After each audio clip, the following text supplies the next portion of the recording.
running from him as he's literally tearing the fucking room like apart with the force, like in a way that like I had not seen. Like I guess you kind of get a sense of it in Rogue One, when he's like throwing dudes against the wall and like.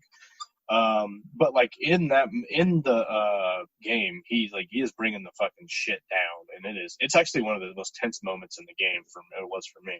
And I was just the whole time like, this is fucking badass, but I gotta get the fuck out of here. Yeah. I remember being terrified during that part of the game.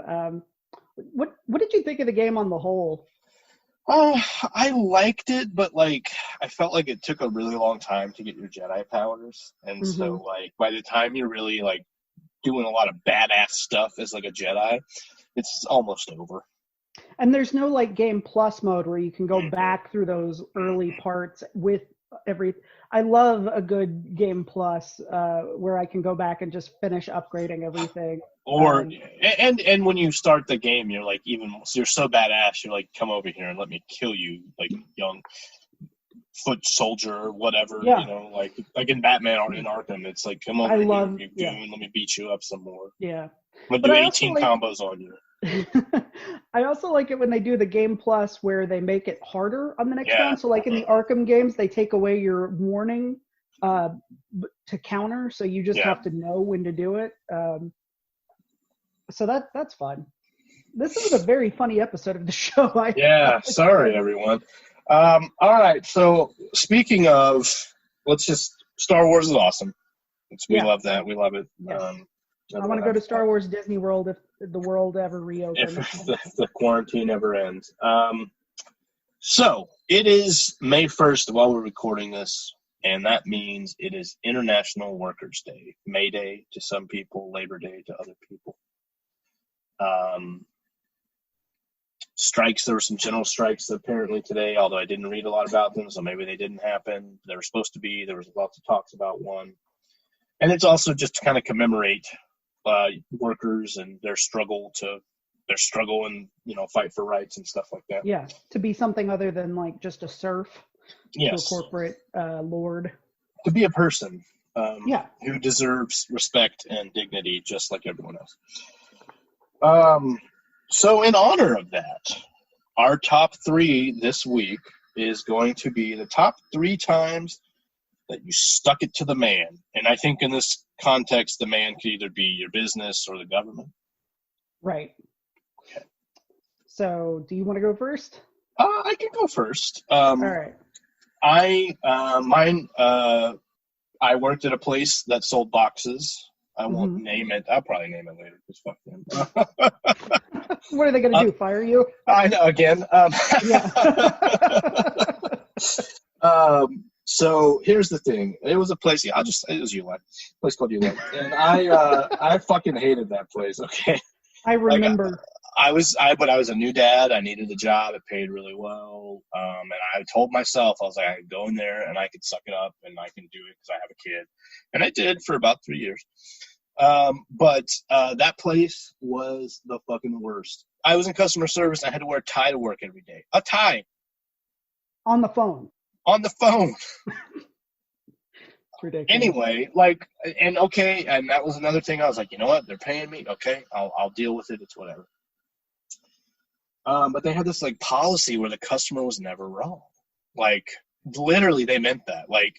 If you talk to someone and they were like, I want this box, and they give you the model number, and it's like, cool, that's what you want. And then they could come back and be like, no, I didn't say that. I wanted this other box. They literally could be, and that would be an error for you. And it would be it's a big deal. You got 5 of those and you were fucking out of there, man. It was a big fucking deal. And I'd seen people get fired for that shit. So anytime I got a return, because I worked returns, I did returns, they would be like, how did you, they'd be like, well, I didn't order this, I ordered this, this, and this. And I'd be like, oh, man, I am so sorry about that. And then I'd be like, customer ordered wrong. They thought it was this. This is not what it was. Because the beauty of Uline is they don't fucking record their calls. So I realized I was like, I could say whatever the fuck I wanted to say. within reason. I couldn't do it like, wild now, but I would just be like, oh, wow, I'm so sorry about that, And then I would be like, customer order wrong. That way none of my fucking partners ever got like, like fucking errors, That was like the one thing I did there, but they also had a sample policy. And you could almost get anything sampled. Like you get a box sampled, you could get, and which was good because you couldn't buy boxes of one. You had to buy them in like bundles of like 20 to 25. Right. So like if someone's like, I just want a box, I was always like, yeah, no problem. Let's set you up as an account holder here. Let me give you one box. If they were like, man, I'm just like, I need this one box for this one thing. And I'd be like, I got you, homie. Don't worry about it. Or I would like sometimes when I was bored at lunch, because I ate at my desk because I fucking hated everyone that worked there too. Not everyone. There were some good people there, but fuck that place because those people like shoved Republican propaganda down my throat through the email. They were like so happy when Trump won. Not that I was there anymore, but anyway, they were the worst. You shouldn't be pushing politics through the company email. Yeah, and it was a private company, so they could do what the fuck they wanted. Anyway, so I would just start going through and giving samples out to like companies and shit, just to cost our company money. Like I would be like, these people probably want one glove, and send it to them. And I'd be like, these people probably want this, and send it to them. I'm sure some people were like, why the fuck did I get a glove? one nitrile glove. Like, why did you send me one nitrile glove? That's a brilliant way of sticking it to the man because it's so abstract. Well, and I was like, someone's got to pay for like this postage, right? Like, and like, here's the fucked up thing. Like, we got like a really big bonus at the end of the year, like a profit sharing bonus. So in actuality, I was working against myself, but not that would have like, dented it that much. I wasn't doing like, multi-$1,000 sample orders or anything like that. But it was one of my ways to just kind of give them the finger because I fucking hated them. The other one was when I put the Bernie Time magazine cover in my cube at work. I was like, yeah, that's right, motherfucker. I was fired shortly thereafter. So, yeah. So, yeah, that was how I got at Uline. That is how I got stuck it to the man. So my first job after college was for a major electronics company who I won't name, not because I want to get rehired, but just because they're so big, I don't want to fuck with them. And I still buy some of their shit. I worked in the cell phone repair division, so that helps narrow it down some. They made phones from 2008 to 2010. You don't give them any more. Stop. And their logo looks like it's a fruit. No. Looks like somebody took a bite of it. I don't know. Whatever. I don't know. Anyway. No, it was not Apple. We threw them off the trail. Nailed it. No one's going to be able to guess. We're good. So, yeah, I worked there for about 2 years. I was technically in quality control. I was a quality control data analyst. Mm-hmm. That job sounds made up, by the way. It was very much made up. It was not an American company. It was owned by a foreign interest, and I was one of maybe a handful of Americans in the office. There were plenty out on the production floor, but as far as like office staff, most of them were imported from the home office and were cycled back out again. And I was basically there to lie to the customers. So basically, when we would repair something, we would send it back to the carrier to sell as like a refurb unit, right? So, and then they would do sample testing when they received the repaired product to see like, okay, we sent 100 phones, they'll sample test 10. And if 2 or 3 fail, they'll send those back to us, but keep the other 97. But if it's like a big quality issue, if 20 of them have the same problem, like their Bluetooth antenna doesn't work, then that's a big deal, and that demands a corrective action report. And my job was to write those. But everybody who could explain it to me spoke Korean first, English second, Oh, I just gave away another. It was because Korea is this is North Korea. North Korea. Yeah, North Korea. He was working for. I worked for a North Korean electronics company that had an office in the DM. I don't know if it's even worse. Like if you're working for Kim Jong-un, who might be dead, by the way.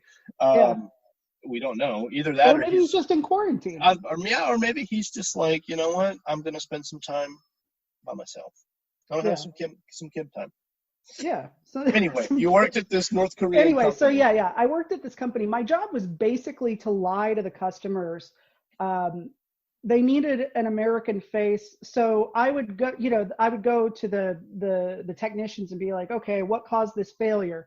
And they'd all huddle up and speak in their native tongue, and then come back to me and say, it's this. And it obviously wasn't that, but that was all I was going to get out of them, because they would not admit to anything or actually investigate. So I would write these reports and send them to the customer, and the customer would be like, no, this is nonsense. Like, this doesn't make any sense. So I'm lying to AT&T, to whoever, AT&T was the main person main company being lied to. But they knew it. And so I would go back, and anyway, I had this for 2 years. I did this, and nobody really complained about it. I would go back and forth until they reached an answer that AT&T was like, okay, that sounds sort of real. Let's move on. But then they cycled out the VP who'd been running the place, who was a very nice man. He was very grandfatherly, took an interest in me when I first started, was very kind. And they brought in a younger guy who was, I think, a lot more eager to prove himself. And he was a lot harder on my boss, who all of a sudden was a lot harder on me. And so, they would ask for these corrective actions, and I would give them to them, and they would be like, no, that's not good enough. You got to give us something else. And I'm like, okay, well, tell the people who, are actually building these things to tell me the truth. And it would just get, so anyway, I got another job. I found a friend of mine who left that company, found me a position at another company. So I was jumping ship. I'd given my 2 weeks notice, and this huge quality issue hit on my next to last day. And my boss, who at this point, he'd gone from being a very nice guy to basically emotionally abusive. He would lock me in an office and tell me, not good enough for an hour and a half. While I was just like, I don't know what else I can do. Give me some guidance. Tell me. He's like, you have to think of something. And I'm like, I don't know. And so anyway, this huge quality issue drops, and he's like, okay, before the last thing I need you to do before you quit is to write this report and send it to me. I didn't write the report. Did you tell him you were? Were you like, yeah, I told him I was working on it, and then just walked out at the end of the day. At one point, my computer access got cut off midway through the afternoon, so I just sat there and read until 5 o'clock came, and then walked out without shaking his hand. And I think he got fired not long after that. So I'd like to think I contributed to that. And I hope he's miserable wherever he is. Just FYI. I hope he's dead. Just as wow, shots fired, hot takes. No, I don't know. I don't hope he's dead. I just hope he's dead inside. Yeah, I mean, it sounds like he already was. Look, he was a nice guy who should not have. He was put in an impossible situation too. But that was I watched him, and I was like, you know what, this would happen to me if I was a manager. I am never going to be a manager. All right, so I'm glad that you took some you time at the end of that company and was like, nah, I'm not doing that for you. I'm not shaving your ass. Peace. I'm gonna read this Anne Rice book for the rest of the day. Vampires, baby. So I was let's not get messy. I won't get messy on this one. I don't hate this place. So I worked at an auto finance company. Oh, yes. In a call center. And when I first started, they were more geared towards subprime. And as I was pretty young when I got this job, this is my first real job, after the toy store. I mean, then I worked at the toy store till I was in my 20s. But so this is like it my was first a fun job. Yeah. It was.